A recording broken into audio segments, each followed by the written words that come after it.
I don't see him. Let's give in another minute. Mahendra, check if Dr. Krishnan has joined.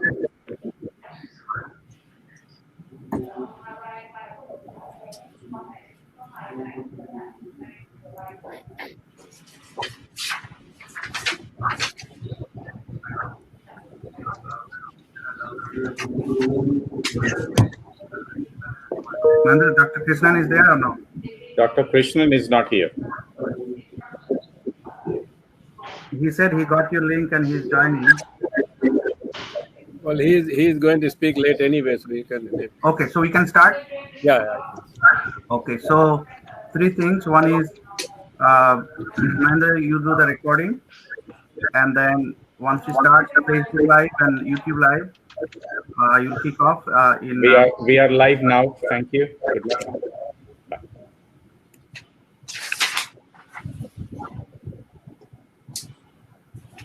Namaste. Good morning from Boston. This is Kanchan Banerjee. I am one of the founders of the Boston Center of Excellence for Health and Human Development, and currently working as the Managing Director. Welcome to you all to this very, very unique event that we have organized today and tomorrow. And the special message for this event is that COVID-19 is probably a occasion to look back and look forward how our lives are going to be, how it has changed our lives. And it's not just COVID. Every era, every century has one or two such events, whether it's World War I or II. In this case, COVID-19 is a silent war, and we are all together in it, and we are fighting it, and we'll fight it off. And hopefully by summer, as Bill Gates says, that by summer, COVID will be conquered. But our lives have permanently changed in many regions, including our behavior, staying at home. We can see the nature is more beautiful today. The flowers, the air and the water are more fresh. The animals are coming out, birds are coming out. That tells us that we must have done something that caused them to hide. Now they're coming out. So hopefully this change will have some impact in our behavior, that nature is very important to us and we must protect. So that's a good message we get from this COVID era. The other message is that technology is here to play a major role in our lives. And it's up to us, the human beings, to ensure that technology doesn't manage us. We manage technology so that our lives are not robots. We are human beings, and we do the best to live our life and realize our potential. So with that, very few comments, we will move to the next segment, and we will start with lighting the lamp and having a special mantra that is being played today. As you know, a few days back, November 13th was the Dhanvantari Divas, and we celebrated the World Ayurveda Day. Dhanvantari is worshipped by all the traditional medicine people in India and worldwide. So let us light the lamp for great success of the event.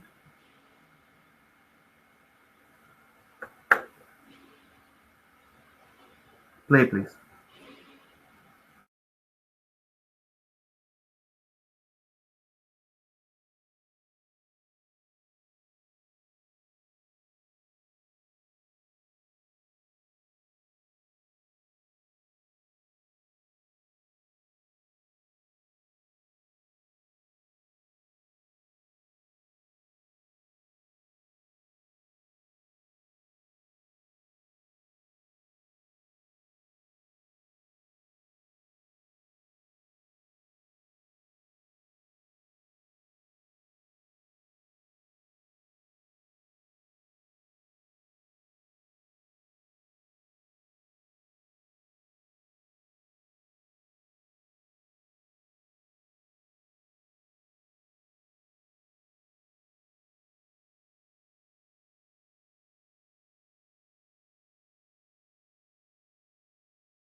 Thank you all. And now let me quickly just tell you who are there on our panel right now and what designation they have.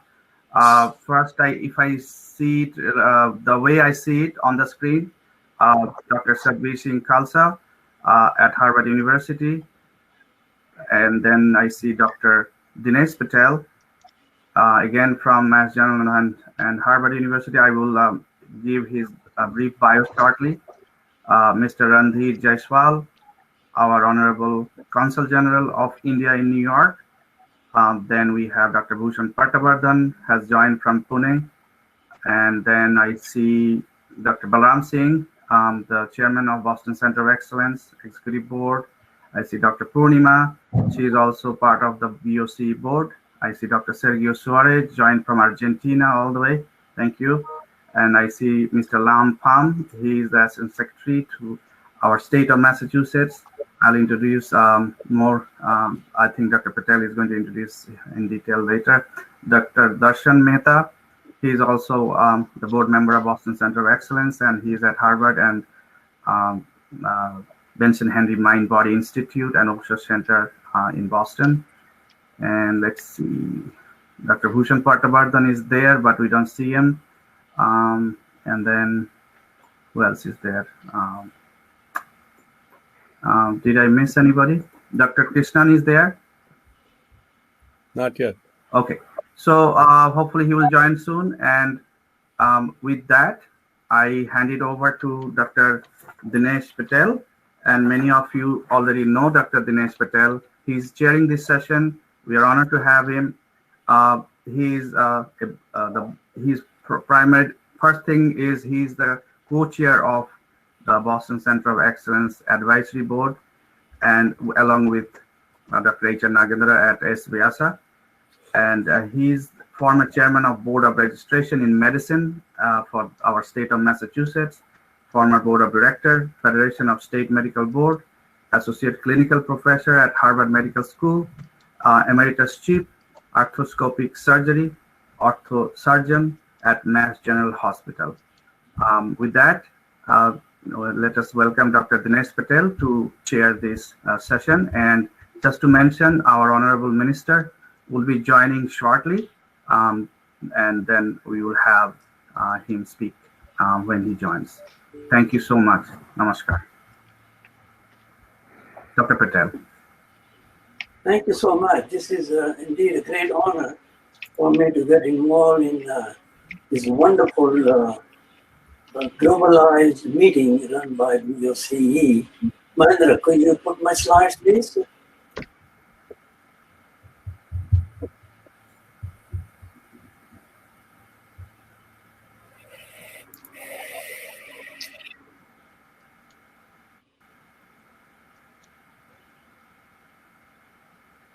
Go from the beginning. So to begin with, I think as Dhanvantri has been quite the godfather of all of these, we have another godfather called Lord Patanjali. And this is quite fitting for us to have some invocation prayers from Lord Patanjali. Next slide, please. Let us bow before the noblest of sages, Patanjali, who gave us yoga for serenity and sanctity of mind, grammar for clarity and purity of speech, and medicine perfection of health. Let us prostrate before Patanjali, an incarnation of Odysseus, whose upper body has a human form, whose arms hold a conch and a disc, and who is crowned by a 1,000-headed cobra. Where there is yoga, there is prosperity and bliss with freedom. Next slide, please.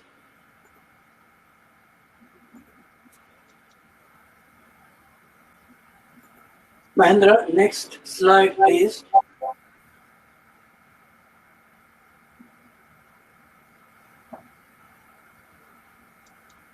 Let us salute Lord Odysseus of the myriad serpent heads and mouths carrying noxious poisons, discarding which he came to earth. Okay, this is let us have greetings from our Guruji Nagandaji ji, the Chancellor and Chairman of Vyas University and modern godfather of promoting yoga, Ayurvedic and integrative medicine. The next one, please.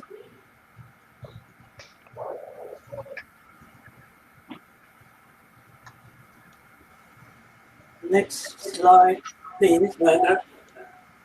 Our inaugural session will be Mr. Randhir Jaiswal. Mr. Randhir Jaiswal is an honorable citizen of India, New York. He has been, as I look at his bio, he has got a lot of accomplishment. The two which strikes me most to me is one, his interest in public policy as well as the climate change. He was involved in Brazil in climate change activity. One of the blessings we have as his wife is a doctor and is expert on public health. So welcome our Honorable Randhir Jaiswal, and we can begin your speech from now on. Mahendra, please.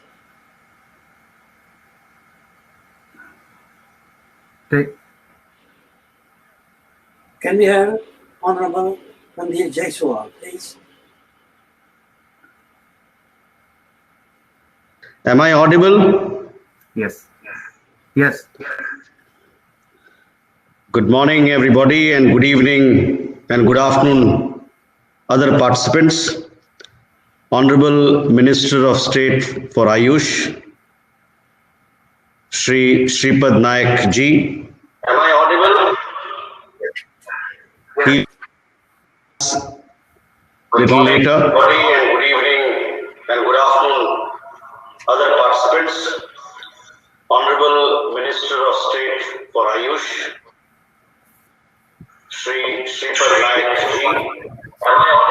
Mr. Complementary, Managing Director of Boston Center of Excellence. Dr. Dinesh Patel, Co-Chair, Boston Center of Excellence Advisory Board. Mr. Pham, Assistant Secretary of Business Development and International Trade, State of Massachusetts. Professor Balram Singh and all our distinguished guests and participants and panelists who have joined. We are delighted that this consulate, the Indian consulate in New York, is collaborating with the Boston Center of Excellence to organize this web conference on human health and humanity in the post-COVID era. You know, we all have been hit hard by the pandemic, COVID-19. It has got us to think hard, think deep as to how should we go ahead with our lives.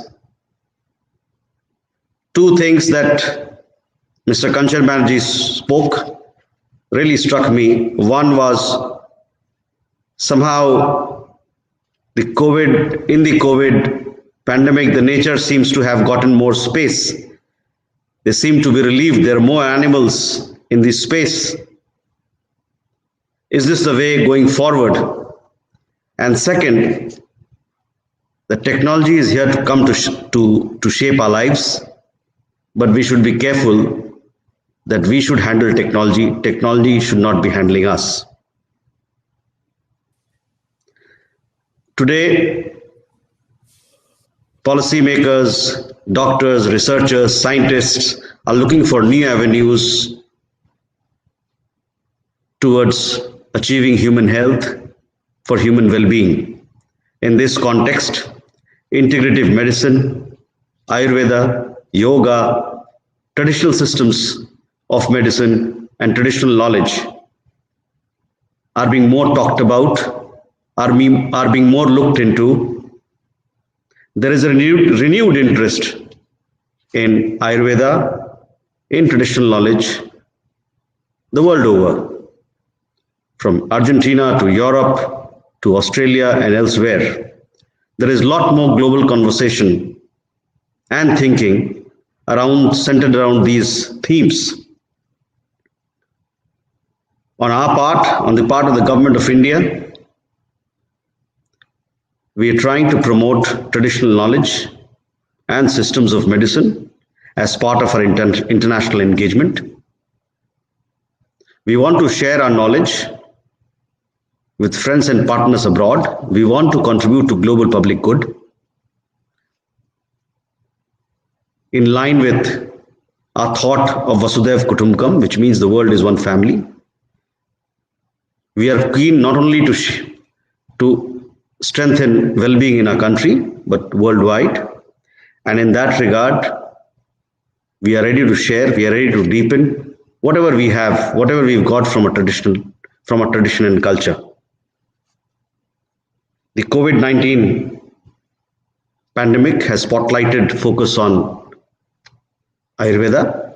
There are a lot of clinical trials happening on repurposing some of the some of the drugs that Ayurveda has for boosting immunity. As you know, managing immunity plays an important strategy in COVID-19 treatment.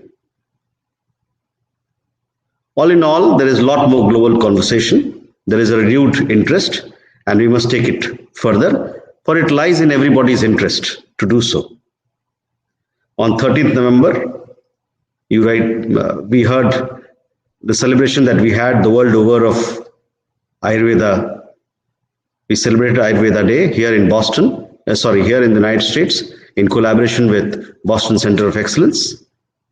And such celebrations were held in each and every nook and corner of the world.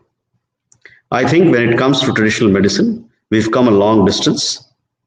There's a lot more understanding of what traditional knowledge, which has been handed down to us, to the present generation, from our ancestors for thousands of years. It's come down thousands of years. It traveled thousands of years. What it has, what sort of value it has to our lives. We had, on 13th November, we had a workshop with Boston Center of Excellence. It was a lively engagement. There's a lot of learning in it, a lot of new things that are happening. We want to take that forward. I look forward to the lively engagement today so that we can really carry on with our global conversation on Ayurveda. Thank you very much for inviting me, and it's a privilege and a pleasure for this consulate to collaborate with Boston in this endeavor. Thank you very much. The next speaker we have is no one else than our own Mr.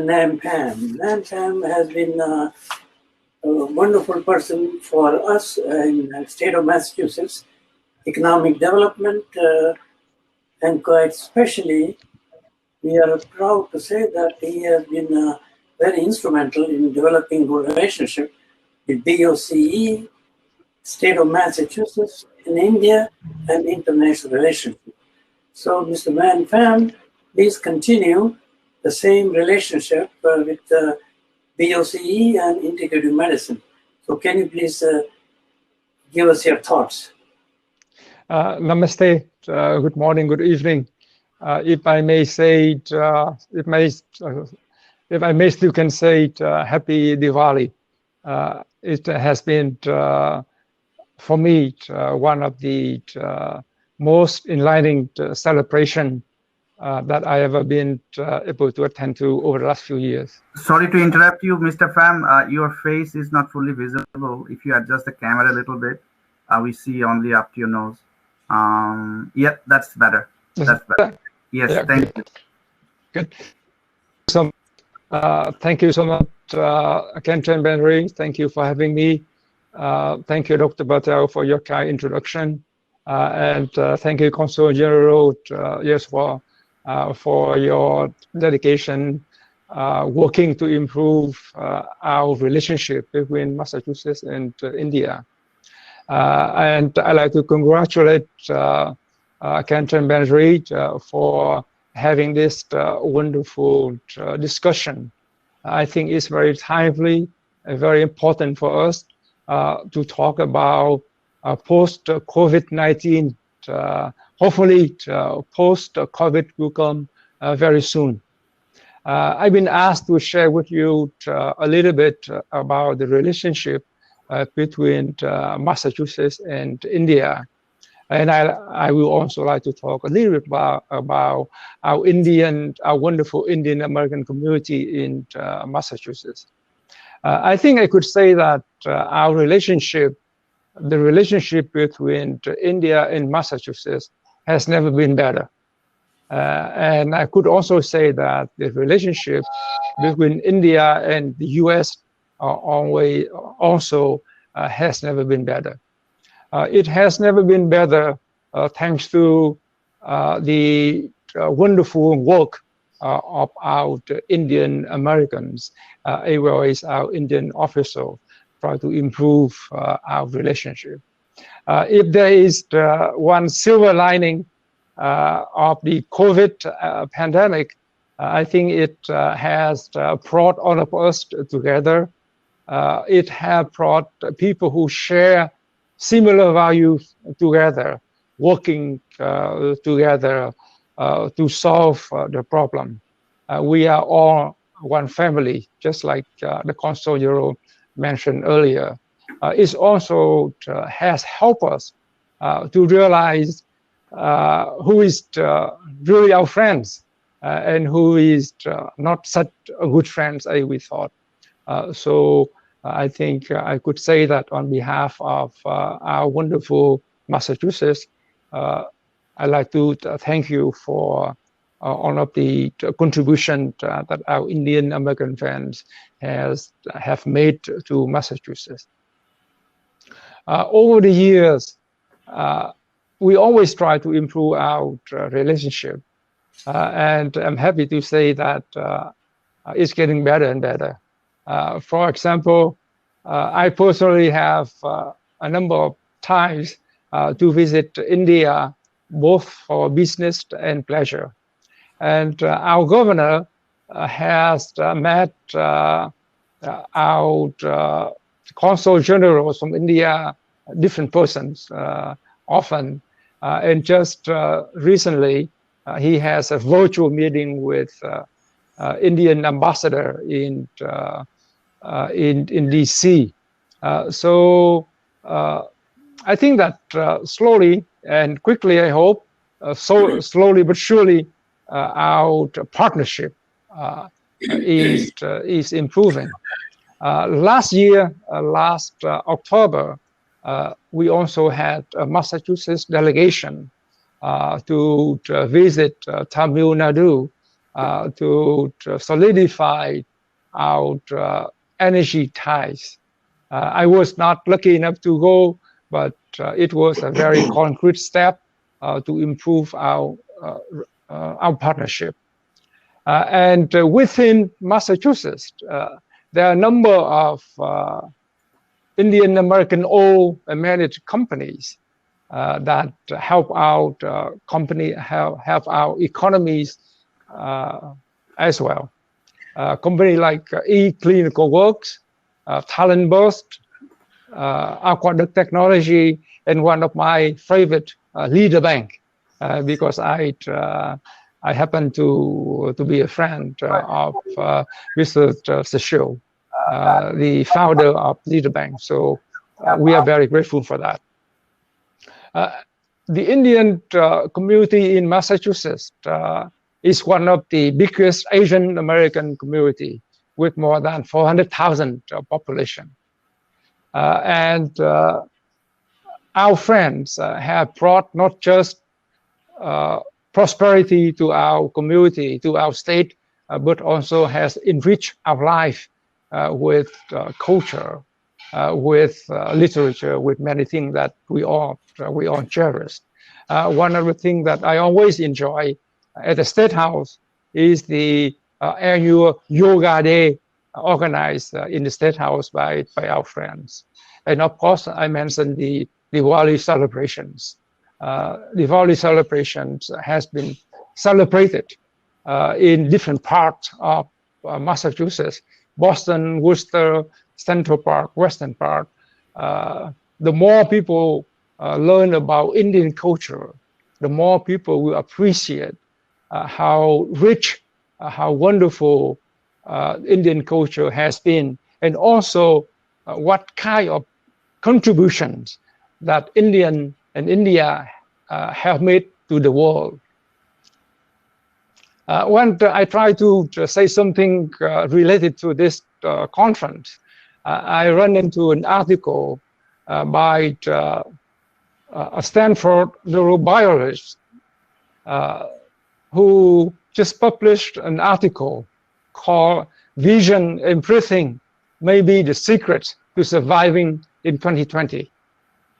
And let me read the headline for you. You may have a crack at it. The Stanford neurobiologist Andrew Huberman discusses the two things we can always control, even during a high-stress, elections, and scary COVID pandemic. And he has studied this for about 20 years. I kept smiling reading this because our Indian friends have known about this for thousands of years. We know that breathing, various breathing techniques have helped us to deal not only with stress, but to make our life much, much better. Therefore, I think that the conference is very timely, and it will help all of us to deal with the pandemic and many other parts of life. I hope that the result of the conference will be distributed widely, so all of us could be benefited from the Indian knowledge and wisdom and friendship. With that, I'd like to thank you again for having me this morning, and please contact the Office of Business Development if you like to know more about what Massachusetts government can do to help our companies in Massachusetts. Thank you, and happy Diwali.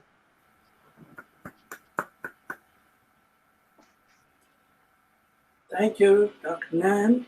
Purnima, will you introduce our honorable guest, Minister of AYUSH? Minister. I don't think Minister is here yet. Oh, okay. So we are trying to connect with them. Let's see. And in the meantime, maybe we can proceed to the next segment, which is Dr. Krishnan and Dr. Sergio. So can I introduce Dr. Geetha Krishnan? Is he here? I'm here. We don't see you though. Video. Okay. Now we see you. Thank you. Yeah. Thank you. We are so fortunate and lucky to have Dr. Geetha Krishnan. He is, I met him last year in BoCE meeting, a wonderful man. At the present, he is working with the World Health Organization, promoting integrative medicine. And as part of the Integrated Health Service Department, is responsible for WHO's inclusion of AYUSH system in global healthcare and for the appropriate use of the devices by WHO's member states. This is an extraordinary honor for our own Dr. Geetha Krishnan to promote integrative medicine globally. So welcome, Dr. Geetha Krishnan. It's an honor for us to have you talk on your role at WHO in promoting integrative medicine. Thank you. Thank you, Dr. Patel, for having given this very good introduction about me. Really nice, and thanks to you for that. I'm also thankful to the organizers of this conference for having invited me here because this is a very important conference, and I know that the kind of work you are doing are of great importance to the AYUSH world across different continents, because everyone looks at what you are doing. So thank you for inviting me to this meeting. I would, with the permission of the respected Consul General of New York, I understand that the minister has not joined. So as soon as the minister joins, I will refer to him also. Everyone else here, this is a great occasion, and the reason being, the COVID-19, even though it had been a big problem for the entire globe, for traditional medicine segment, it made a big difference, because as Dr. Bhushan Patwardhan always says, or had always been putting it forward as a perspective for us to understand, that this had given the opportunity for traditional medicine to be at par with the modern medical system.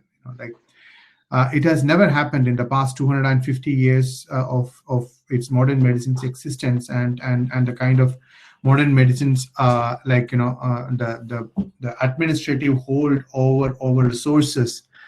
It never has happened earlier in the past 250 years. So this is the first time that it has happened. And now there has been, based on this particular perspective, there has been a lot of work happening across the globe. I can mention about Africa, I can mention about like China, and I can definitely mention about India and other countries like Sri Lanka, Bangladesh, etc. I would very specifically like to talk about what has been happening in India, because the work in India had been of tremendous importance for AYUSH segment as well as and its development.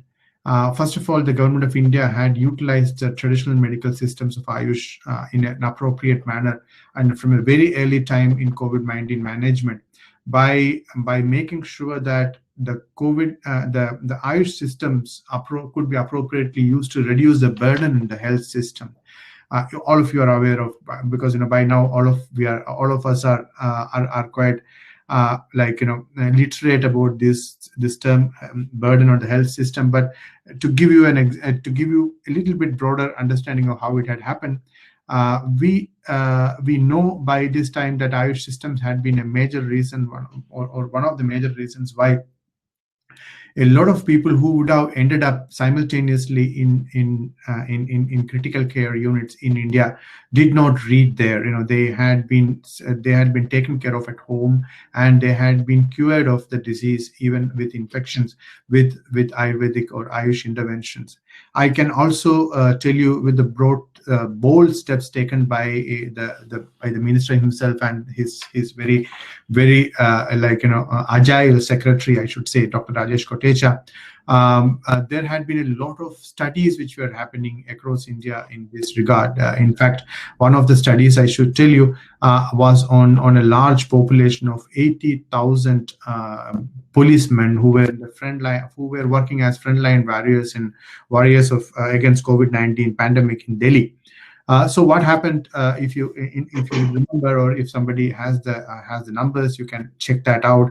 But the number of infections of COVID-19 among the Delhi police in the beginning of the COVID-19 pandemic was going up like anything, like almost 6% was the rate of infection within the Delhi police units when in the beginning period, if you can check that out.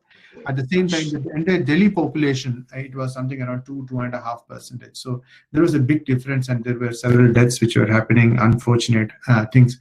And after several discussions and and understanding with the government and with the Delhi police chiefs, the Delhi police took a decision to give AYUSH remedies or Ayurvedic remedies or prophylactic measures to Delhi police personnel, and they selected 80,000 of their group of people working or of their employees, and the AYUSH medicines were given to these employees on a regular basis. So it was called as AYUSH kits. They were handing over medicines which would work for about or rather dosages enough for 15 days to for some people it was around 30 days. They continued this for 3 months, and they had checked it at the end of the third month, and you will be surprised to know that while the number of or the rate of infection within the Delhi population went up from something between 2 and 3% to something around 5.5% during this period, the rate of infection within the police personnel who were real friend, who were working with the COVID patients or managing the community from the friend during the situation, that rate came down from between 5 and 6%, something less than 1%, and it was tremendously appreciated. And that was one of the reasons why, or that could be only one of the reasons why, the government of India was able to publish a protocol for management of COVID, or use of Ayurveda medicines and yoga for management of COVID in mild to moderate cases, and as well as for its prophylaxis. So I was just giving you one example. I know about several of them, which I myself was part of one of the studies which got initiated in a tertiary care hospital where we treated 60 patients. Means it was an observational but controlled trial where 30 patients got simultaneous modern medicine drugs as well as Ayurvedic medicine, and the other group did only get modern medical interventions. So there was a considerably significant difference between the outcome. Those group which got the Ayurvedic medicines went out of the hospital by between 7th and the 10th day, whereas there was a considerable delay in the other group. So I'm just talking about one or two examples. It happened across the country. You can imagine, in Madhya Pradesh, there were 2 crore people, 20 million people who were given prophylactic measures of Ayurveda. A similar number in Gujarat and in Kerala, when towards the mid of May and June, between May and June, when the entire when India opened up for international flights, more than 300,000 people returned from a hotspot of COVID, which was the United Arab Emirates, back to India, and many of them had been COVID positive, and all these people were followed up with Ayurvedic medicines at their home, and in the quarantine centers. And the percentage of infections for those people who became positive was less than 1%, if you would believe it, and this is coming out as publication. So this is excellent work which has happened, and this we were able to take up to other countries also. We went to UK and we did recently a study on we had some difficulty because it's not like India. So we had some difficulty in convincing few of the universities. So they said, let us do a pilot study, and we did a study on community-based management of COVID patients under the NHS programs, and 28 patients were given medicines of Ayurveda, Samchaminebadi was given to these patients, and we found that in 7 days, all 28 of them, everyone, the NHS has a plan of doing COVID-19 test, RT-PCR test on the first day when you are found to be positive, and then on the 7th day it comes back for it's an automatic process of doing the test. So on the 7th day, all of them were negative. So now we are going to publish that, and that will lead to a larger study along with the London School of Health and Medicine, where we are doing a study on 2,500 patients on a prophylactic measure. So, and there are several other studies happening along with AYUSH councils, as well as with the Central Council for Research and Council for Scientific and Industrial Research of India. There is a research study which is going on between Department of Science and Technology and the AYUSH Ministry on the mechanisms of actions of these herbal medicines. So, I think this has been a time when there was a big big revival. It was kind of a renaissance of of Ayurveda or Ayush systems during this period. So sometimes you always know, like something very very difficult. You have to be put in difficult situations when you make this big change. And I think COVID-19 had been that kind of a trigger for Ayush systems. And I'm sure that it has a lot of work to do during to reach a particular stage. But post COVID-19 syndromes are all very well managed through Ayush systems. Even though those patients who are taking medicines for management of COVID-19 come out better than those patients who are not taking like Ayurvedic medicines for COVID-19 management in their post-COVID symptoms and signs and symptoms and their health conditions. So there is a lot to be expected from Ayurveda, yoga, and in general with Ayush systems. And I'm sure that with the able hands of and guidance of the respected minister and the able within the able hands of the very dynamic secretary, Ayush would make a considerable impact in the coming years. And I'm sure that you will hear more from those people who have been directly working in this area. I had been just fortunate enough to work with Ayush Ministry during this period from March to even now. I am working and trying to help Ayush Ministry in getting all these trials and studies done. So that is my thought about how the COVID-19 period, post-COVID-19 period, will be for Ayush systems, and how it might be a trigger for a global development for Ayush systems and a better future for humanity itself. Thank you so much for inviting me over here, and it was a wonderful occasion to be with all of you. And I'm sure that this meeting is going to be of great relevance for the Indian community within India, as well as Indian community in US, as well as the scientific community in US, as well as scientific community in India, and in general for Ayush. Thank you so much. Thank you. Thank you, Dr. Krishnan.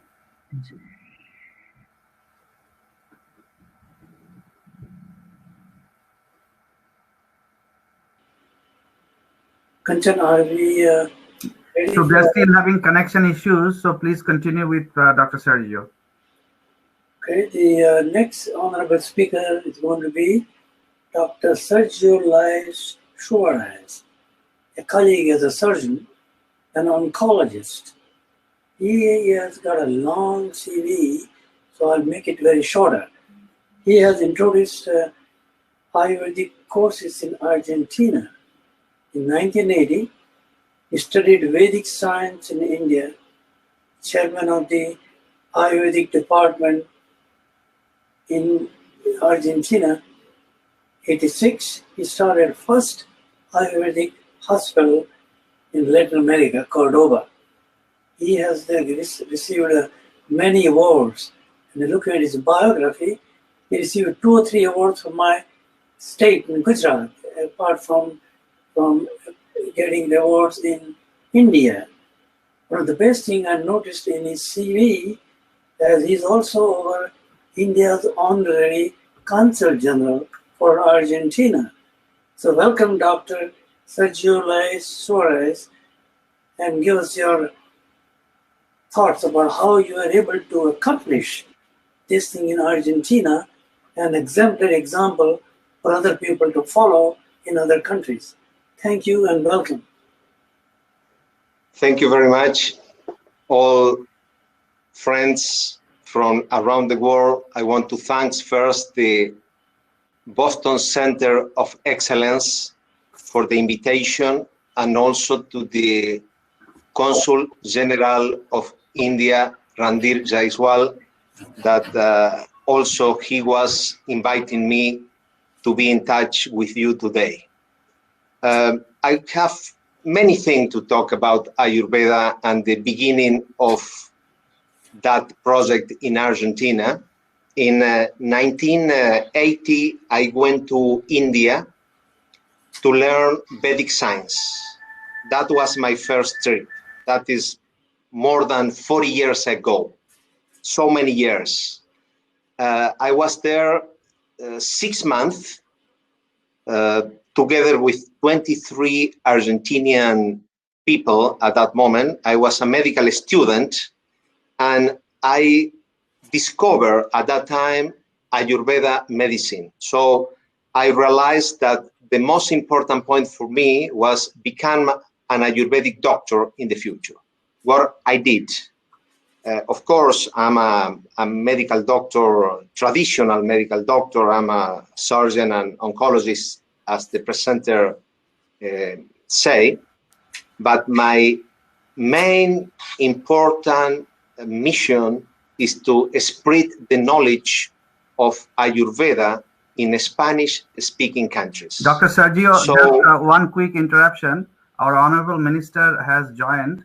So, sir, welcome. Sripadji, welcome to you. And as soon as Dr. Sergio finishes, we'll have Yes.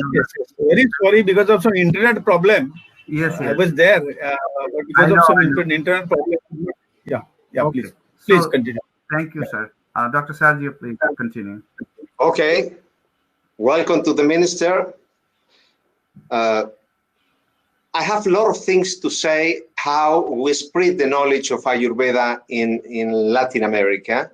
But the most important achievement, I think, was to create the first chair of Ayurvedic medicine to train Argentinian doctors and other Latin American doctors in Ayurveda medicine. That was in 1996. We created a post-degree training, theoretical and practical.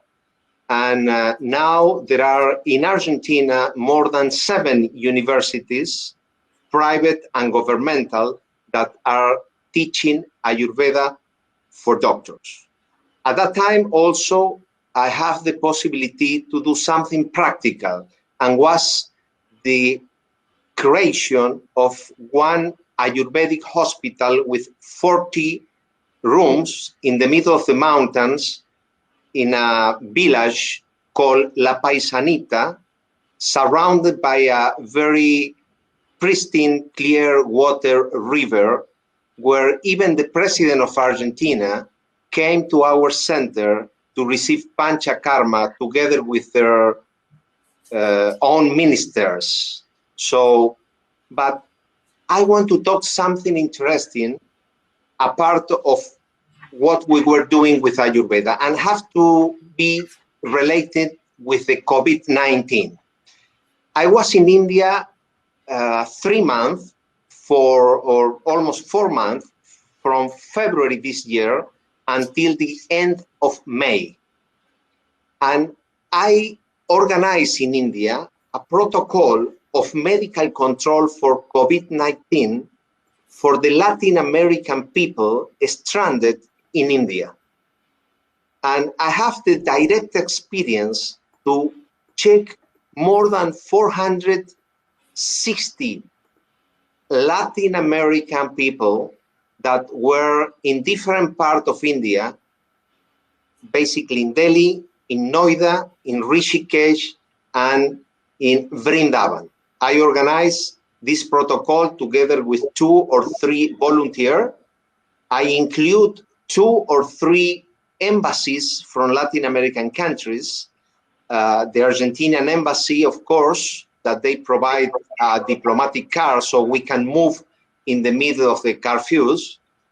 And also the Ecuador embassy, the Mexican embassy, and the Chilean embassy.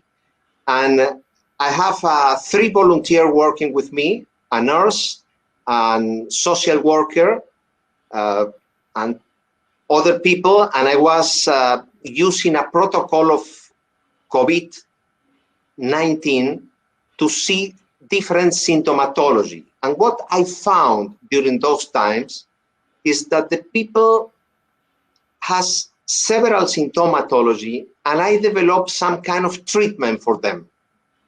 The first point that I realized that the people were lacking was the correct sleep time. Due to the quarantine, and because they were afraid they could not walk properly outside the street, they have to be in a room, in a hotel, or in a house or in a hostel, they were having bad quality of sleep.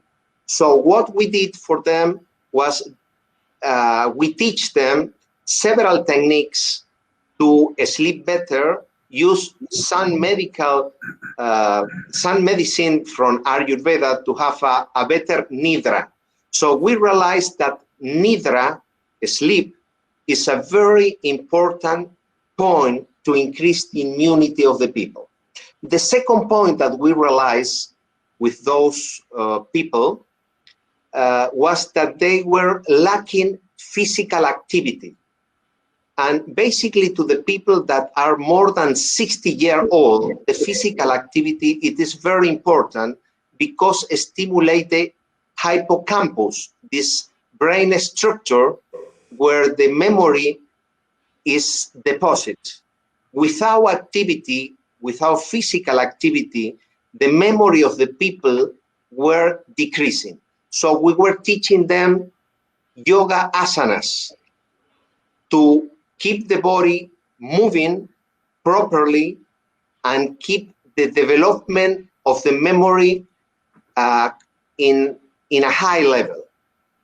The third point that we were teaching to those people was to give to them a technique that decrease the metabolic rate, the double of the sleep. It's something that everybody knows. It is called meditation, dhyan. But not any simple meditation. Has to be a meditation that decreases the metabolic rate of the people, double that the sleep. When you are sleeping, the metabolic rate decreases in 8%, minus 8%.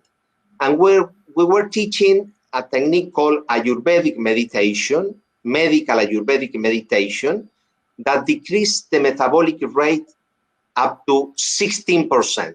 That released the stress, increase the memory, increase the creativity of the people. Together with that, we were giving some rasayanas. The most important rasayana was Surya, sun, because today we know that the D vitamin, it is very important and we can get it for free when we are exposed 15 minutes daily to the sun. Other rasayanas that we were giving to them was Brahmi, of course, to keep the mind open, calm, and creative, and also Ashwagandha, that increase the immunity of the people. And we were giving to them also education for health.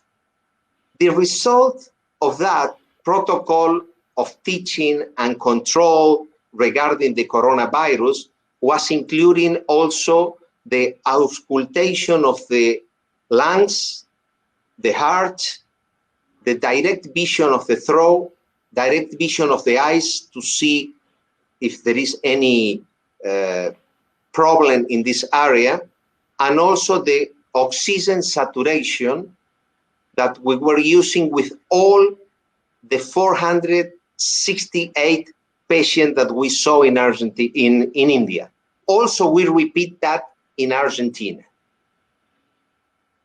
To close my speech, because it's already my time, I want to tell you that we had that direct experience to give Ayurveda medicine in the practical level and in the theoretical level to increase the immunity of the people. And that is working. Simple activities to increase the activity through yoga, make them sleep better, and increase the acne through a better digestion, because that increased the serotonin in the physiology. And when the serotonin increases in the physiology, the nervous system, it is in balance. My experience as an integrative doctor that are using Ayurveda in part of my practice, for these COVID people was excellent. We are writing now some research regarding this experience in India, and this experience that we are doing also in Argentina now since June up to now was similar to the result that we got in India. So Ayurveda works, is ready, is cheap, and there are hundreds of medical doctors that knows Ayurveda very deeply and are ready to conquer the humanity for helping the people to decrease the symptomatology of COVID-19. Thank you very much, and I appreciate your time. Thank you so much, Dr. Sergio. So, Honorable Minister, Sri Shripad ji is here. Sir, welcome to our conference. We have people joined from 18 countries, and we have panelists from at least 5 countries. Dr. Sergio was talking from Argentina. So welcome, sir. Dinesh ji, back to you. Welcome, Dr. Shripad Naik ji. We are so thrilled that you took the trouble to come and bless this conference. Dr. Purnima is going to introduce you before you start your session. Dr. Purnima ji.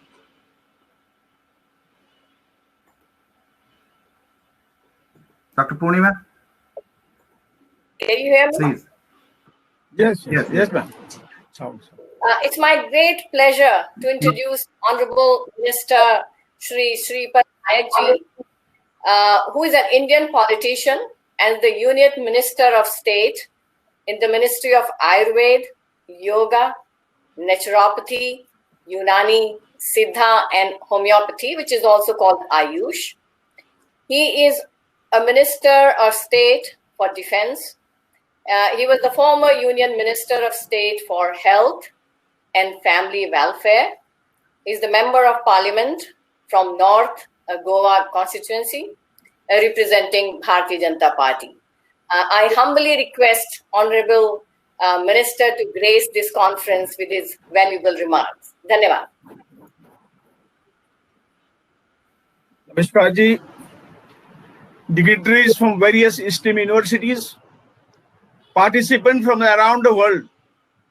It is my pleasure to join all of you for this global web conference, post-COVID-19 era, health and immunity impact on human and society. We all know that the world is going through a phase that our generation has never faced. The COVID-19 pandemic has spread across the world, affecting the social, political, economic, and healthcare aspect of many countries. The profound impact of the pandemic will lead to fundamental changes in our society and healthcare system. A new model of healthcare delivery with more emphasis on preventive measures is needed for the effectively countering such crisis in future. The third wave of pandemic is being faced by the many countries. The pandemic is yet to be over. We should be prepared to mitigate and manage the health issue in the post-COVID-19 era.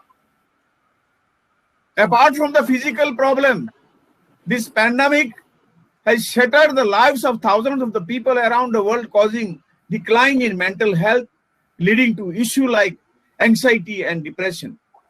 The crisis has a far-reaching impact on human behavior also.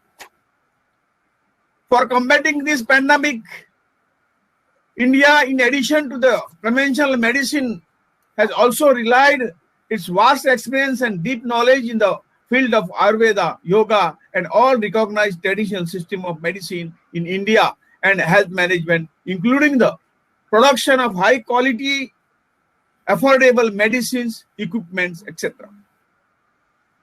Ayurveda and other traditional system of medicine, by virtue of its holistic approach towards the health and disease and cost effectiveness, have an edge in dealing with health problem with primary prevention of disease.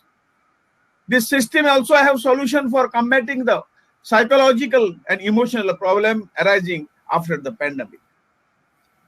Ayurveda has been included in the National Treatment Protocol jointly launched by the Ministry of Health and Family Welfare and Ministry of AYUSH. Guidelines for prevention of the COVID and guidelines for post-COVID treatment and care have also been issued by the ministry. The COVID-19 advisory published by the ministry has been widely implemented by many state governments. The ministry has trained more than 300,000 AYUSH practitioners in COVID mitigation. 4 training programs on COVID through AYUSH system prepared by the Ministry of AYUSH are available in the iGot portal developed by the Government of India. 800,000 Ayurvedic COVID warriors are available in the COVID warrior portal, and they are providing the service to the community. Ayurveda National Institute, like All India Institute of Ayurveda, New Delhi, are declared as COVID hospitals, and Ayurveda treatment is being given to patients with mild to moderate symptoms. The Ayurvedic intervention has been observed highly effective. The Ministry of AYUSH during the current pandemic of COVID-19 has launched 82 research projects at 112 locations. The ministry is also working with Department of Science and Technology and Department of Biotechnology to find out the molecular mechanism of action of Ayurveda medicine in COVID. The ministry is also in the process of having international research collaboration in various countries. We are looking forward to a breakthrough in the treatment of the COVID through Ayurveda. India is not only taking effective measures to prevent and treat this disease in the national context, but is also a strong supporter of joining international efforts. In the recent past, India has supported many countries in their fight against COVID through supply of Ayurvedic medicine. I'm sure that the Ayurveda, yoga, and other systems will be greatly helpful for the entire world in dealing with post-COVID difficulties. I wish this global web conference a grand success. Thank you very much. Jai Hind. Thank you. Thank you, Shripad ji, for taking the trouble on a weekend. I know you're so busy dealing with COVID. Thank you so much for joining us and for your gracing this event. Thank you.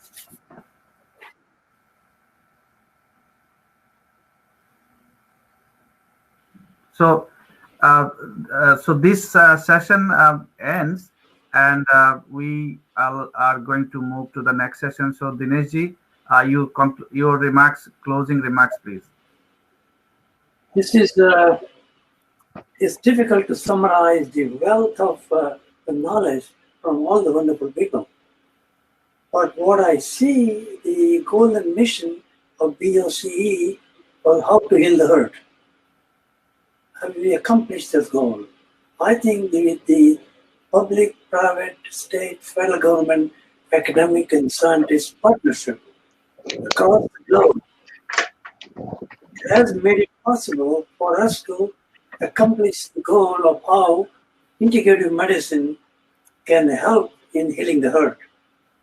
The state government, federal government, WHO, scientists, academicians, global countries, especially the excitement and real true commitment coming from Indian government and AYUSH ministry has really helped us promote the idea of how integrative medicine can heal the hurt. So public, private, academic, scientist partnership can accomplish this objective. So thank you all the panelists for providing this wonderful information that it is possible post-COVID-19 that by working together, this is possible and we can heal the hurt much faster, not just from COVID, but even from other aspects. Mind, spirit can make a huge difference. So thank you again, all the panelists, for taking the time to provide your knowledge to global citizens. Thank you, and we'll start the next session. Thank you, Dr. Patel, and all the panelists. Before we start the next session, I believe Haimanti should be here. Haimanti, are you there? We don't. Do I see you? Okay, we see you. So, before we go to the next segment, I just wanted to share quickly what the Boston Center of Excellence is doing.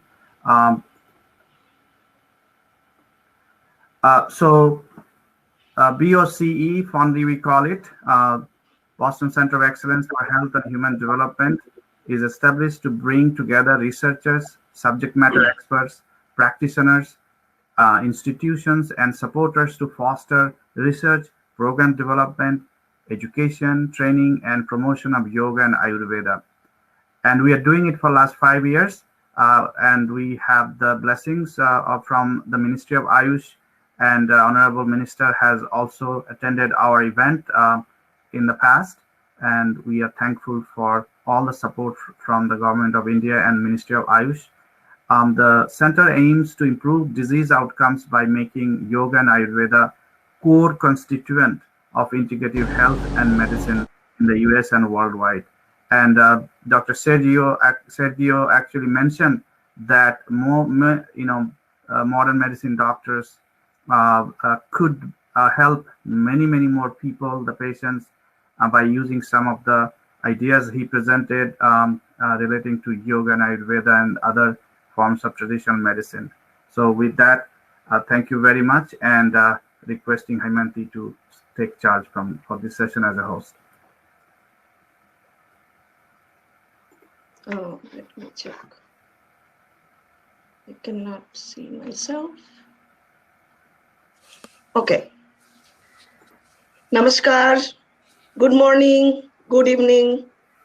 I am your host for the next session, this session rather, Impact and Future of the Healthcare in Post-COVID-19 Era.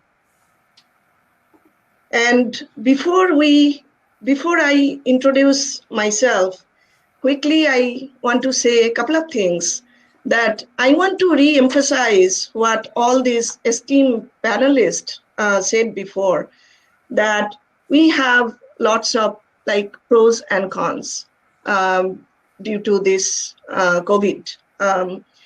And as the whole world got hit really very badly, severely by this deadly pandemic, and we lost hundreds of thousands of people worldwide, and economy rattled badly.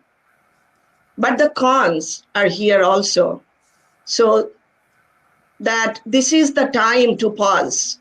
We had a pause in our life to contemplate that what we can do even better, and deep down to the ocean of knowledge and bring up our ancestral knowledge, like knowledge of integrative medicine, natural medicine.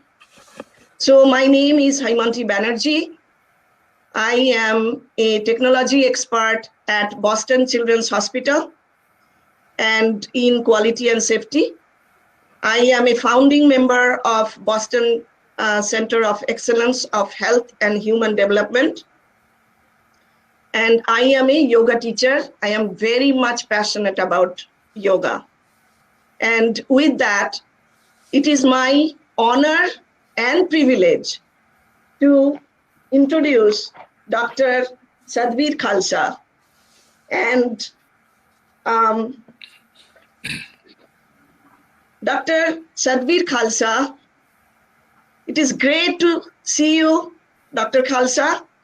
And he is an assistant professor of medicine at Brigham and Women's Hospital at Harvard Medical School, director of yoga research, Yoga Alliance. He is doing humongous amount of work in this domain, and we are already startled with his work every day. He is also editor-in-chief in International Journal of Yoga Therapy. Over to you, Dr. Khalsa.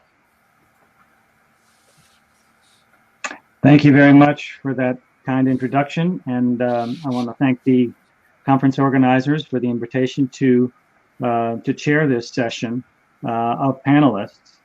And so I will go ahead and begin sharing my screen.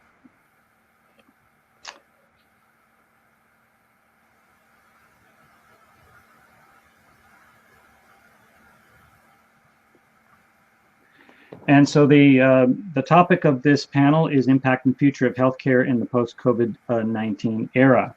And we have in this session three panelists: Dr. Ravi Ramamurthy, Professor Bhushan Patwardhan, and Dr. Rama Jayasundar. And so I will be speaking for 10 minutes, and each of our panelists will then be speaking for 15 minutes. And we are hoping to take questions from the attendees. So please, if you have questions during the presentations, please enter these questions into the chat box, and we will entertain these after all four of the speakers have concluded their remarks. So without further ado, I will go ahead and begin my presentation. And my expertise, as noted, is really in the field of yoga and specifically yoga research. And so I will be addressing the relevance of yoga in both the current COVID situation and potentially the post-COVID era. But before I launch into those specifics, I wanted to sort of review where we stand with our understanding of how yoga works from a psychophysiological perspective in terms of its effects on the mind and on the body. Now, of course, when we're talking about yoga, I'm really talking about traditional yoga practice, which is not just the postures and exercises or asanas, but also very importantly includes the breathing practices or the pranayama, deep relaxation techniques such as shavasana, yoga nidra, and very, very importantly, the meditative component, aspects of single point focus, open focus meditation practices. All of these practices independently have been shown to affect the physical body in what I'm calling fitness, that improves things like flexibility, strength, coordination, balance, respiratory function, which leads to improvements in psychological self-efficacy. All of these practices also over time improve self-regulation of internal state, particularly and most importantly on stress regulation and emotion regulation, which over time in practice leads to the characteristics of resilience to stress and equanimity in the face of emotional challenge. It's largely through the meditative component that we are increasing our mind-body awareness, also now internationally known popularly as mindfulness. This is through engagement of the attention networks in the brain, which also improves cognitive functioning, concentration, and over time these practices lead to a state of metacognition, the ability to self-regulate thought processes in the mind. Also through the meditative component, and this typically occurs over a longer period of time, typically months and years, people start to experience these unitive states during the meditative practices, which leads to experiences of transcendence flow. And many people experience a deeper transformation, a change in life meaning and purpose, a change in life goals. People will say things like, yoga changed my life.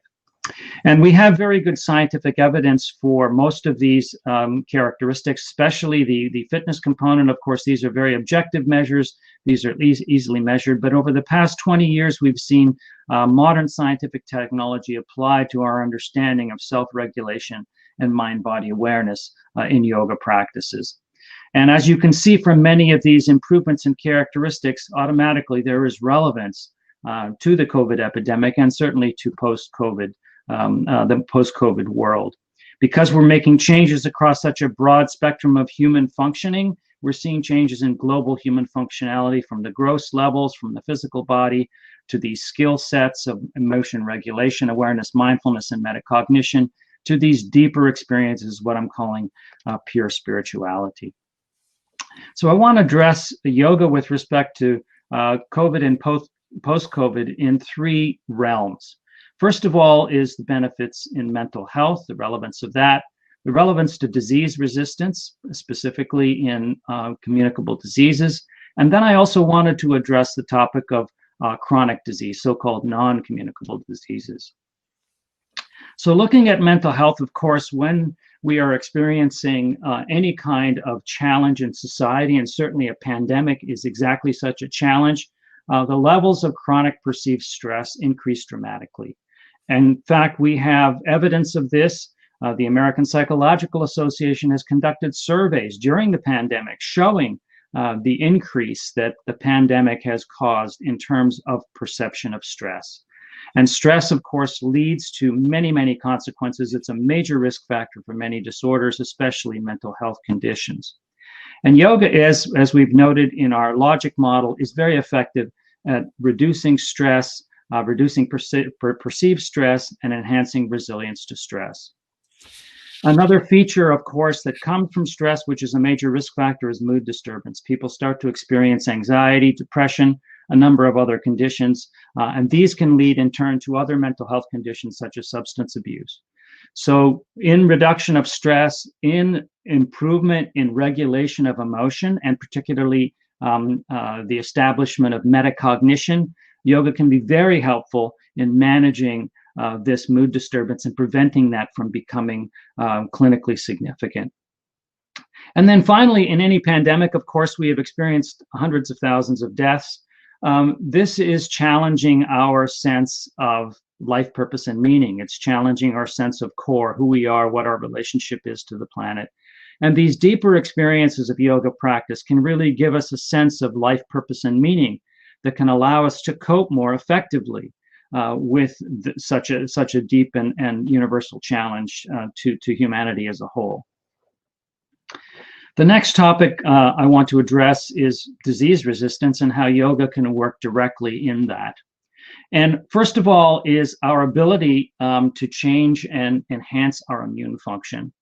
There is a field that is now well established called psychoneuroimmunology. And one of the major findings in that field is the strong and very real role of chronic stress in impairing immune function.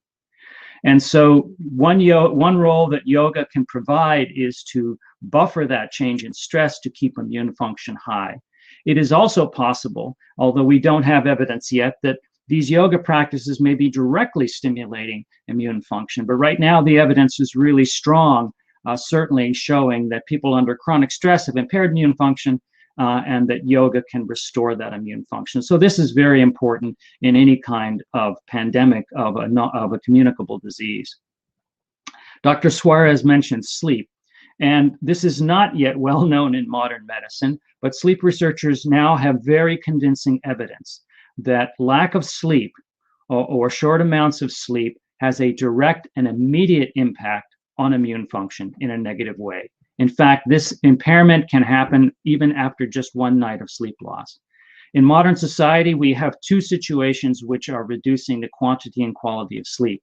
One of these is intentional sleeping short. 1/3 of the population in the United States, for example, sleeps less than 6.5 hours per night on average by intention. And this is a misunderstanding of the need for sleep and its importance in behavior and in health.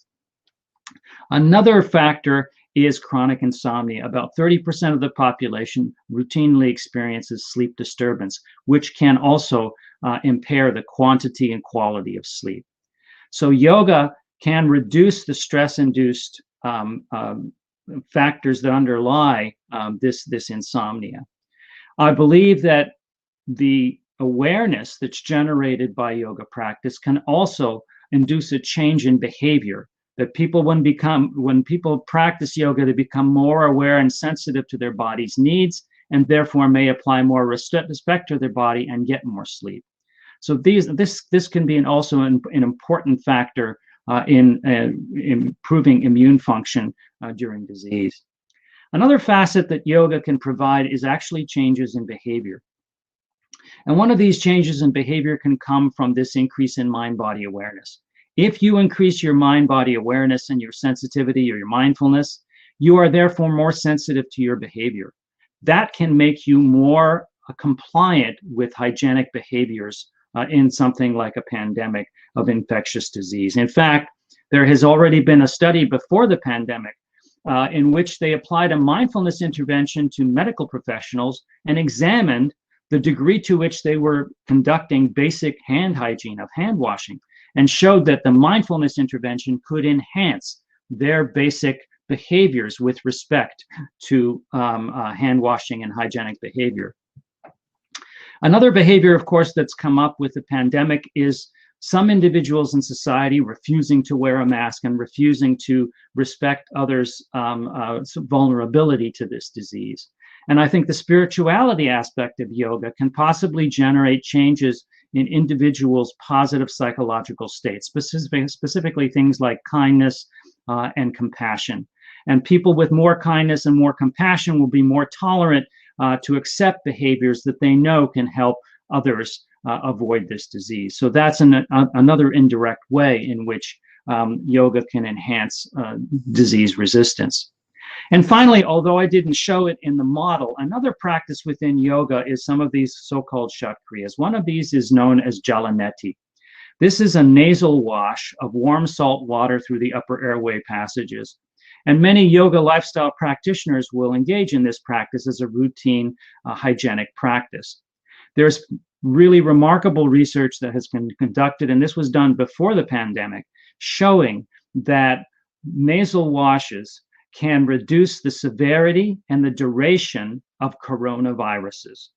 In fact, this was published in one of the Nature journals, and the mechanism is now known, showing that the chloride in the salt actually enters the cells, binds within agents within the cell to create the effective agent in bleach, and thereby reducing the viral replication within the cell. So jalaneti can be a very important facet in terms of dealing with an active upper respiratory tract infection, which of course COVID is as a coronavirus. The final issue I want to address is really chronic disease. These are so-called non-communicable diseases. These are lifestyle diseases, things like cardiovascular disease, type 2 diabetes, etc. These are due to lifestyle, negative lifestyle behaviors, particularly sedentary behavior and poor dietary control, negative behaviors such as excessive alcohol consumption or smoking, and then I would add to this chronic stress. These are the major risk factors for chronic disease, which create this epidemic which we are now facing. This is truly an epidemic, but many people have actually calling this a pandemic because it is really worldwide. This is responsible for 41% of all deaths, 41 million deaths worldwide. And between the ages of 30 and 69, it's responsible for 15 million deaths annually.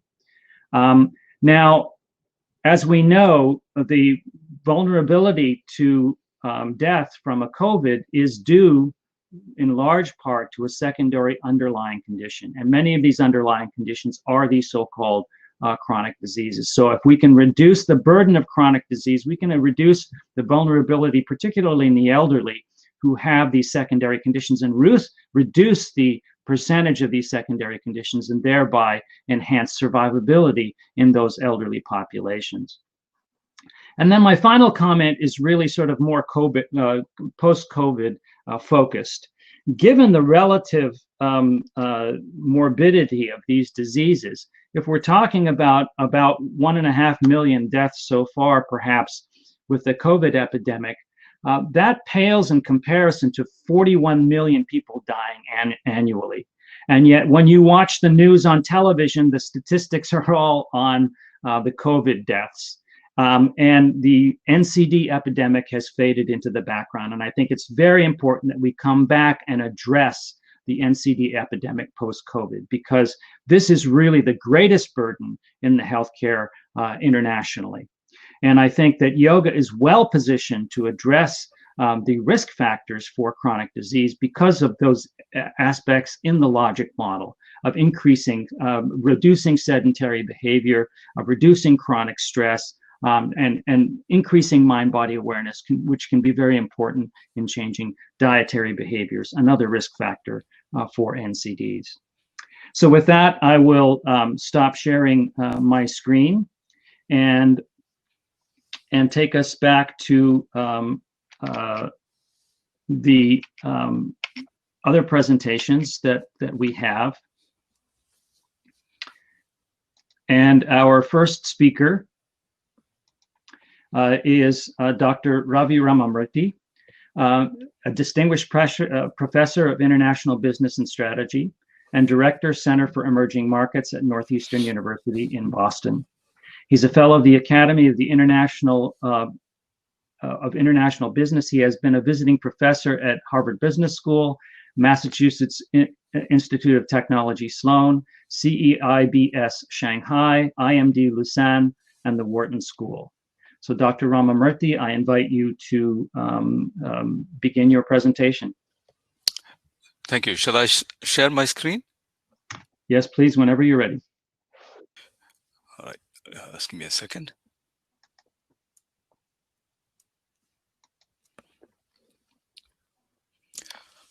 Okay, thank you, Dr. Khalsa. I hope you're able to see the screen. I come at into this conference as a bit of an interloper, I think. I'm not a person who has actually worked on traditional medicine or yoga, although I've been listening with great interest because these are obviously very important ideas and practices that the West can learn from the East. So, but that's a theme I have been studying in a more contemporary context. And I'm going to speak today to some of the lessons that I think the West could learn from the East in terms of fighting COVID. I didn't realize this, but there is in fact a connection between the work have been doing for the last few years and the topic of this conference, which is mainly looking at the contribution that traditional Indian medicine can make towards the well-being of people everywhere on the planet. Let me introduce this notion of reverse innovation that I've had some role in contributing to the management literature, and that is the idea, in a sense, of the West learning from the East. And of course, I'm oversimplifying when I use the terms West and East. I'm referring really to the developed or the rich countries and equating them with the West, and the relatively poorer or relatively less developed countries, which I'm equating to the East. But if you look at what, at least in the last 2 centuries since the Industrial Revolution, most of the ideas or innovations have gone from the developed countries to the developing countries. Every developing country is on the lookout all the time for ideas that they can borrow from the developed countries in order to speed up their growth. And we see so many examples of that. It doesn't require any elaboration. But reverse innovation is just the idea of innovations going in the opposite direction. We call it trickling up because it sounds a little counterintuitive. What can the developed countries possibly learn from the developing countries? Of course, to this audience, that must seem like a preposterous statement. Certainly, traditional medicine is one of those contributions that India has made, and China has also made with traditional Chinese medicine. But many, many other contributions have come out of these countries. Think of the contributions from India and China on so many scientific, technological matters before the Industrial Revolution. All we're saying is we're now entering a phase in which probably we're going to see many more contributions coming from these developing countries to the developed countries, if the developed countries are in a frame of mind to be able to absorb and learn from other countries. Now, I applied this idea in the context of healthcare and wrote a few articles in the Harvard Business Review and a book published by Harvard Business Review Press. But this is very contemporary and it's modern medicine. And it's saying that in countries like the US, where healthcare costs are spiraling out of control, where quality is often uneven and access is less than universal, and yet, country spends 18% of its GDP on healthcare, truly innovative ideas on how to deliver healthcare, not the science behind healthcare, but how to deliver healthcare efficiently, faster, cheaper, better, which I think is a theme we're probably going to hear a lot today. Those ideas can actually come from countries like India, and that was the basis of this project. Dr. Ramamurthy, do you mind doing a slideshow, because we see your screen small? So if you do a slideshow, okay. increase it. Thank you. Yeah. Does that help? Not yet. Yeah, that's better. Yeah. Thank you. All right. Yeah. So this was in the context of elective surgeries, really, where hospitals in India like Arvind Eye Care and Narayana Health have done some very interesting, developed some very interesting practices on how to provide high quality care at very, very low costs and expand access at the same time and do so in a profitable and scalable and sustainable fashion. So that was the theme of that work. What I didn't realize was that in the context of COVID, there was also opportunity for the countries like the US to learn from developing countries. And it began to dawn on me as everyone else, every citizen, looking at some of the stories and facts coming out of different countries after COVID hit. And I remember sometime in April starting to see these numbers about death rates from COVID in deaths per million population in different countries. And you can see that in this table. This is as of May 2020, that the death rates, even at that time in the US, was about 300 per million population.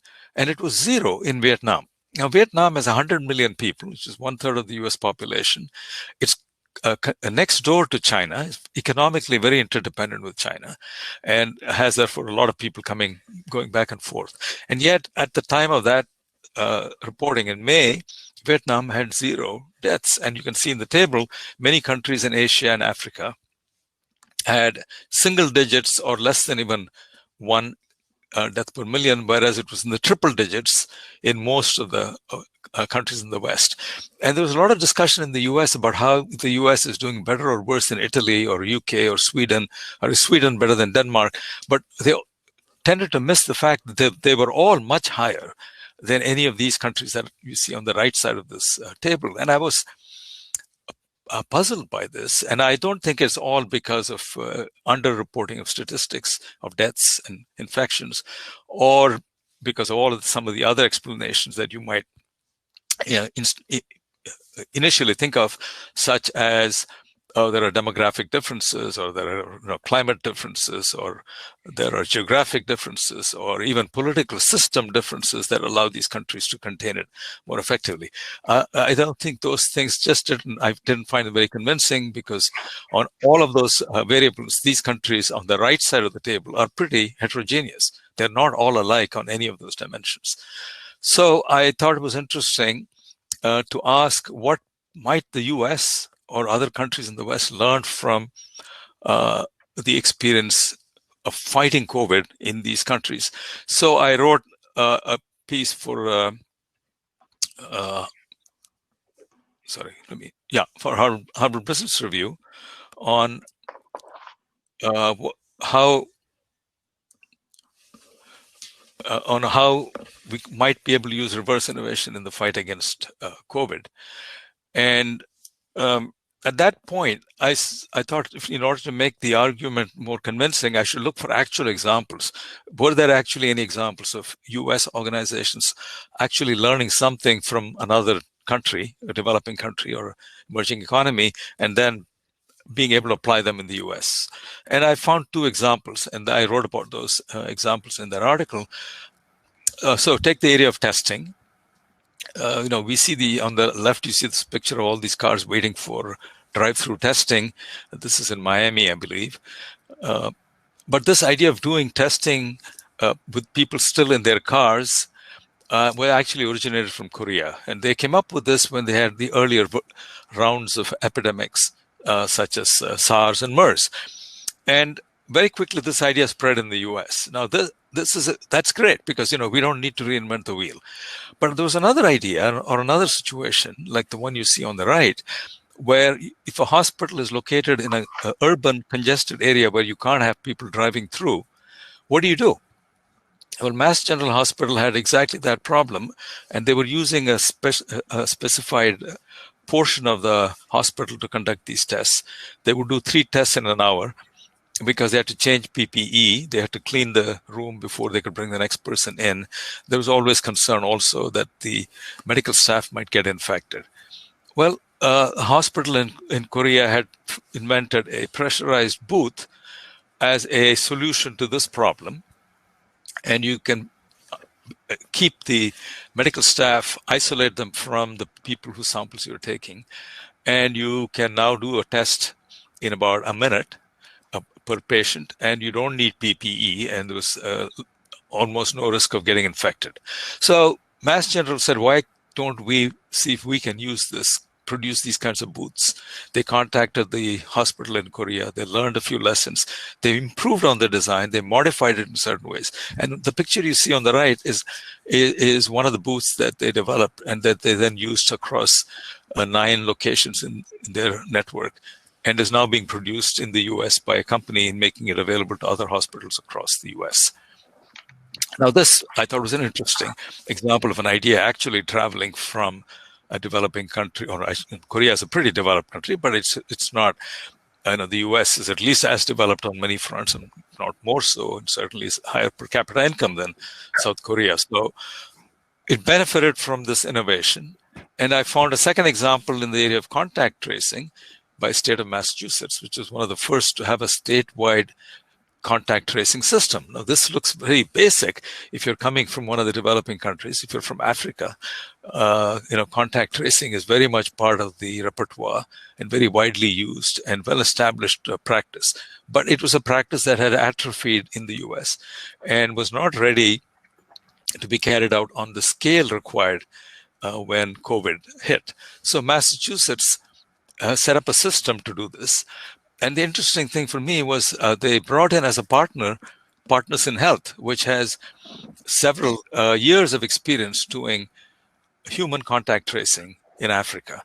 And they brought some of the practices that had worked there, a key part of which was that you had to have a direct human-to-human connection between the infected person and the public health system that was going to provide guidance to that person on how to take care of themselves and prevent the spread of the infection. You couldn't just do this with apps. You couldn't just do this with technology. You actually had to have a human being doing this. And so they set up a system, they set up the protocols and helped Massachusetts with that process. Now, having done this, it struck me that maybe there are many other areas in which the US and other countries could learn from the countries that had been more effective in fighting COVID. So we launched a project in my center called Reverse Innovation to fight COVID-19. And we scoured the internet and looked through everything and anything we could find on countries that had been particularly effective at fighting COVID-19. And we created this resource with the intention of crowdsourcing more ideas. And, we found about 50 actionable ideas that we thought these countries had used that could be borrowed and applied by the developed countries, including the US. And if you're interested, please visit the website for more details on what these ideas are. And as a result of creating the website, we've now been getting more leads and ideas from other people that we have in the network or people who visit the website. So then I wrote a follow-up article in our business review on how global crowdsourcing can help the US beat the pandemic. We're trying to sum up what did we learn from this exploration, what other countries had done to fight COVID effectively. And I don't want to walk you through all of the things that we discovered, but I just give you a flavor for the kinds of things that we discovered. First is that don't misattribute the success of those Eastern or African countries to things like climate, demographics, geography, population density, political system, and so on. And don't assume that developed countries have nothing to learn from developing countries. That's a mental block very often, and I'm sure it comes up in the context of traditional medicine as well. There is a tendency to dismiss ideas coming from less developed countries, even when there is a long traditional history of success with certain practices. So we need to be more open-minded was one of the conclusions. Second, countries that fought COVID effectively, we found had a multi-pronged, so they used the full toolbox and not just lockdowns or not just relying on treatment. And they had a national level strategy, and the goal was to crush the pandemic. It was not to contain it to medically manageable levels, which was, I think, the approach in the US. How can we flatten the curve so that we don't have more people falling sick than our ICUs can handle? That allows you actually to allow the infection to spread even more than it should. And certainly more than it would if you were a poor country, which just didn't have very much of medical capacity to handle people who are sick. And therefore, you go all in on prevention and not rely on treatment to take care of the problem. So that, I think, is an area in which the US has fallen really short. And right now, particularly as we see the infection spreading at very high rates, is very troubling because speed and responding quickly and trying to crush the first few cases, it has to be part of the repertoire for dealing with this problem. Another takeaway for us was simple ideas actually go a very long way.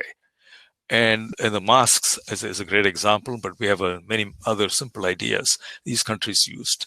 Communicating to the public, setting a proper example, creating a command center, and then augmenting some of these practices with technology seems to also help, whether it's technology for digital contact tracing to support human contact tracing, or electronic fencing as a way of allowing people to quarantine at home, having regular using robots and drones and so on in some simple ways to either monitor crowds or to disinfect spaces. But they're nothing very, very fancy. It's really very basic, simple ideas that go a very long way. And a reminder that sometimes if you're not so developed and you're not so if you're resource constrained, you actually gravitate towards simple solutions. And as I hear Dr. Khalsa talk about what yoga can do for you, I mean, it doesn't cost anything, right? It doesn't require any equipment, doesn't cost anything. And so it's actually very often these solutions coming out of the developing countries are simpler, cheaper, faster. Simpler, cheaper, faster, and often more effective. So why would you not want to consider them as part of your solution? And finally, we thought some experiments going on around the world on how to fight COVID, different areas in prevention, testing, quarantining, treatments, vaccines, and all countries should be able to learn from each other, and certainly the US should be able to learn as well. Sorry to say that this is the data as of yesterday on the death rates from COVID. And as you can see, in East Asia and the African countries that we looked at, it's still at a very low level. And so it's an order of magnitude higher in the more developed countries, which is paradoxical. You would think the more developed countries are better equipped to deal with something like this, but in fact, they have not proven to be that way. So I guess I will go back to the general theme that I hope is relevant to this conference, which is the West can learn from the East. I'll stop with that and hand it back to you, Dr. Khalsa. Thank you very much for that very enlightening presentation. Very well received. Thank you so much. We'll move right on to our next speaker, Professor Bhushan Patwardhan. He's an eminent biomedical scientist who has made original contributions in evidence-based Ayurveda, especially in Ayurvedic biology, ethnopharmacology, natural product development, and public health. He is founding editor-in-chief of the Journal of Ayurveda and Integrative Medicine, published by Elsevier. Dr. Patwardhan, the platform is yours. Please begin.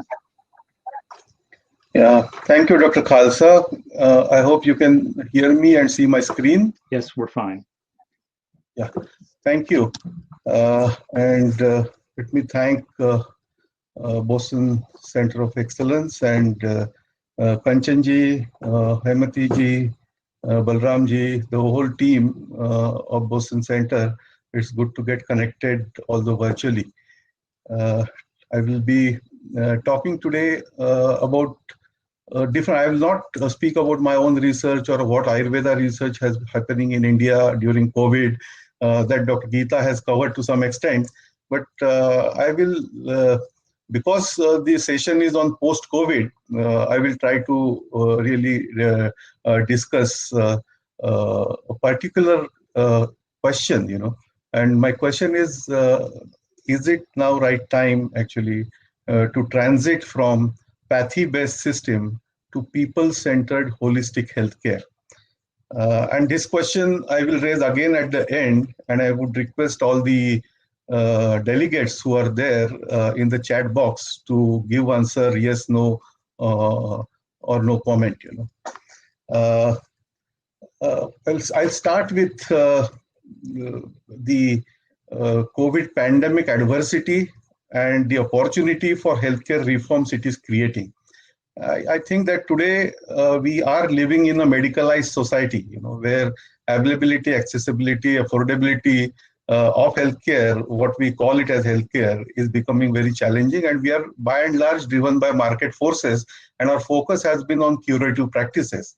On the other side, if you look at the slide, I have put some that the essence of message from this slide is, while the evidence of science or scientific studies or R&D is increasing, on one side, on other side, commercialization is also increasing, and on the other side, the value systems are going down.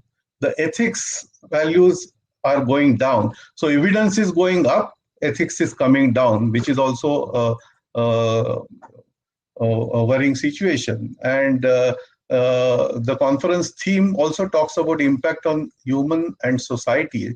And so I thought of bringing this slide. I think the root cause of all this is between need and greed. While the world is moving towards minimalization, actually Mahatma Gandhi told us the same thing. On the other side, there is a greed. If you take examples of the cost of drugs which are coming up with exorbitant reach of the rich people in rich countries also may not afford these treatments, So this, we are asking a question, global good over profits, is this the way ahead? And where is health in healthcare? That is my next question to all of you. Are we really talking about healthcare? Because healthcare is primarily about primary healthcare, family medicine, health promotion, and disease prevention.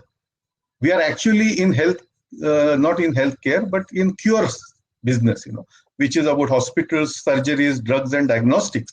But we are not even limited to now cure, because even if we restrict ourselves to cure, very focused, that's also fine. But now we are moving actually in creating some kind of a health scare.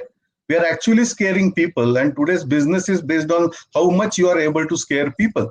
And look at some of the advertisements which we see on local newspapers, And if you have high blood sugar, so much of danger, you may have risk of end organ failures, you may have risk of amputation and things like that. And look at the sample prescription which I have put on the screen. This is a prescription given to a 70-plus-year-old lady, and her problem was she was having just simple flu. And she was having so much of nausea that she said that what I'm going to do with 8 drugs which are prescribed to me. So what are we doing? Medical doctors at one point of time were looked at God. In India, we still look to them as gods. They should be health guardians and not drug prescribers. And all medical doctors should know about primary health care. They should be good family physicians as gatekeepers, And disease prevention and health promotion, they should also look into, not just treatments, and public health sensitivities they should have. They must be conversant with the basic determinants of health, whether it is genetics, nutrition, lifestyle, environment. How much of this we are actually teaching in medical schools? That is my another question. So these 4 determinants of health, which are like 4 pillars of any building, when they get weakened, you need a support system, and this support system is medical care. But we are considering medical care as a mainstream today. And in the process, what we have done is the patient has become extremely gullible and is getting trapped into diagnostic labs, doctors, drug companies, hospitals, insurance companies, and so on and so forth. So where are we heading? The COVID is actually has given us an opportunity to take a pause, as was mentioned earlier. I think our health in our hand, or your health in your hand, should be our motto. The community empowerment for health is necessary. And I feel that health is very precious to be outsourced to doctors or hospitals. Doctors and hospitals are extremely important when we lose health, but keeping health intact in our hand is actually in our hand. And scientists and doctors should empower community and empower people to help them to keep that health in their own hands. People need simple ways to achieve health and prevent diseases. People need healthy diet, healthy lifestyle, mental peace and relaxation. They need primary care, they need emergency measures, or surgery, things like based from allopathy, and holistic and preventive aspects which can come from Ayurveda and yoga, which we call it a Ayur Yoga club together. So essentially, we need health assurance and not necessarily health insurance. Health insurance is not sufficient for people. People need health assurance. And we should move from medical care in which we are today in, which is about sickness, illness, drug-centric curative approach, to preventive care, which is more based on prognosis and lifestyle management. And slowly we should really move to real healthcare, which is about public health and personalized medicine, which is person health, wellness-centric integrated approach. And this integrative medicine and holistic care, I think, is evidence-based practice as well as practice-based evidence, because Ayurveda or CAM practitioners are also full with a lot of experience. So on one side, we need experimental evidence. On the other side, we also want experiential evidence. And so biomedical sciences, bringing from physics, chemistry, engineering, omics technologies and all are also necessary. Modern medicine is also necessary, which brings in modern diagnostics, therapeutics, super specialized and surgeries. And by the way, diagnostics should not be considered as monopoly of modern medicine. Ayurveda, yoga, everybody, traditional medicine, they also should have access to diagnostics. So if we are able to really look into the whole and see what patient need and try to transit from current pathy-centric approach to patient-centric or people-centric approach, we need to ask again this question, traditional and modern. I feel that modernity is evolving tradition. I mean, at one time, modern medicine was Greek traditional medicine. They walked along with the modern science and became modern medicine. Whether we want food or medicine is the question. Whether we are going into nutrition or supplements. Now, supplements are coming in a big way because discovering drug has become a problem. So people are going in more and more in easy ways to get health supplement. Family chats or mobile apps, living rooms or home theaters, home kitchens or home delivery systems, consumerism or minimalism, illness or wellness. Transition from pathy-based curative approach to person or people-centric holistic healthcare.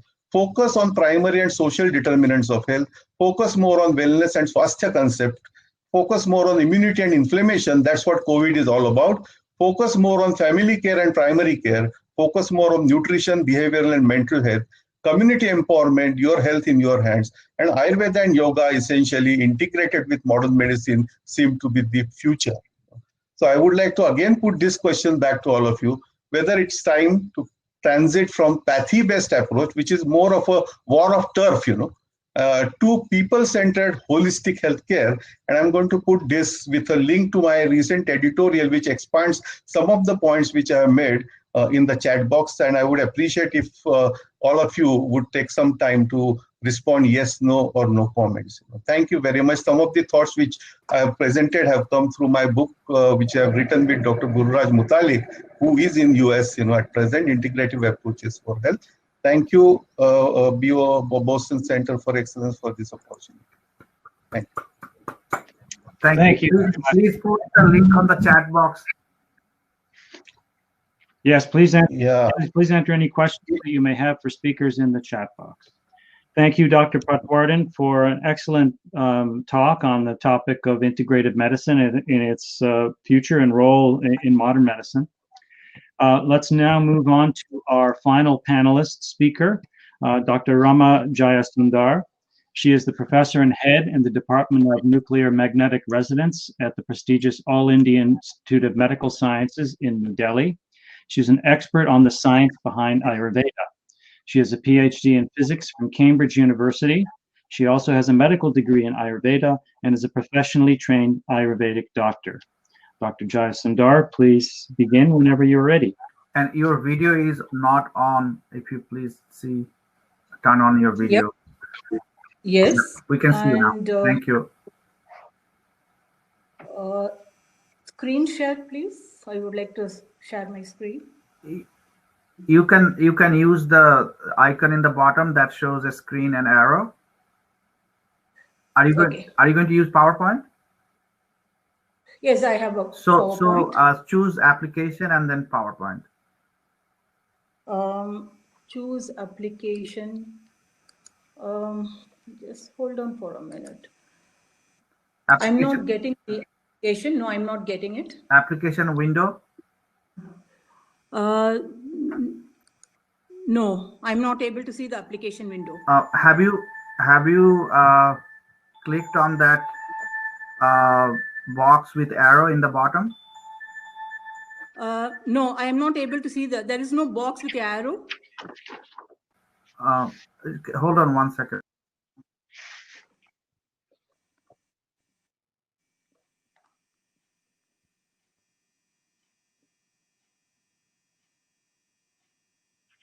There should be 6 icons at the bottom of the screen, and the fourth one from the left shows a little bit of a small monitor with a little arrow in it. That is the share screen.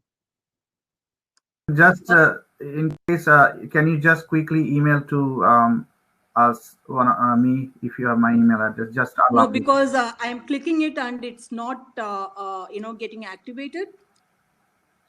So are you able to see the start screen share button? It doesn't. I mean, there is this button with it only says switch camera. No. So can you please quickly email it to me? Email it. This is Kanchan, for kanchan@gmail.com. Okay. And I'll share it for you. Okay. Why am I not able to see the icon? Don't know. We tested it fine last time, but I don't know what happened today. Yes. Okay. But just email to me. I'll share it for you. Okay. Just give me a minute. Yeah. And in the meantime, Dr. Khalsa, you may add some more comments on this session. Well, perhaps we can take one of the questions in advance. We have one question in the chat box from Dr. T.V. Gopal from Anna University in Chennai. The question is, what is low cost in traditional Indian medicine? My answer, minimal use of materials. Is the total cost for healing comparable with other methods for healing? So I invite either of our panelists to answer that question.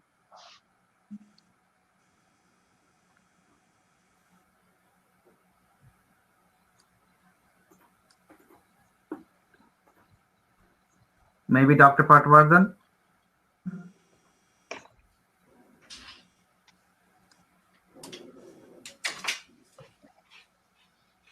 No, I agree what you said, material as medicine, we should reduce to whatever possible extent, and physiological interventions actually are important wherever we can. This is, I don't know why she... I can perhaps elaborate on that answer as well. I think that modern medicine really has focused on something that has been historically very useful, which is high technology. We have fantastic surgeries. We have wonderful high technology. The problem is that when these high technologies are applied in inappropriate places, they may not work well. And I think with the major burden of modern disease being non-communicable lifestyle disease, these technological solutions are somewhat inappropriate. In other words, the cure for type 2 diabetes is not a pill. You cannot, I think, cure an epidemic of type 2 diabetes with a pill. So I think this is the problem, that this investment in high technology is important for certain circumstances, but inappropriate for others. And given the biggest burden in modern medicine being lifestyle disease, what we need is behavior change.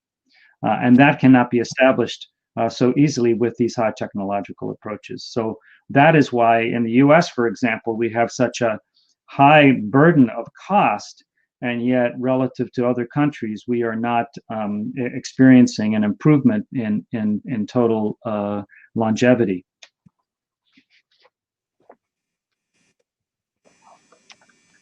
Yeah, it is sent.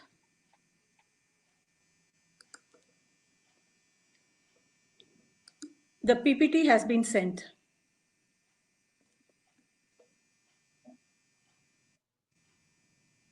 Yeah, I'm Dr. Jaiswal, waiting for the presentation. It hasn't reached yet. So as soon as it is here, we'll share it. But in the meantime, you can speak probably. Just as you know, you can speak in general, and then we can, as soon as the PowerPoint is available, we can share it. Yeah. Okay. So I have already sent the PPT. So let me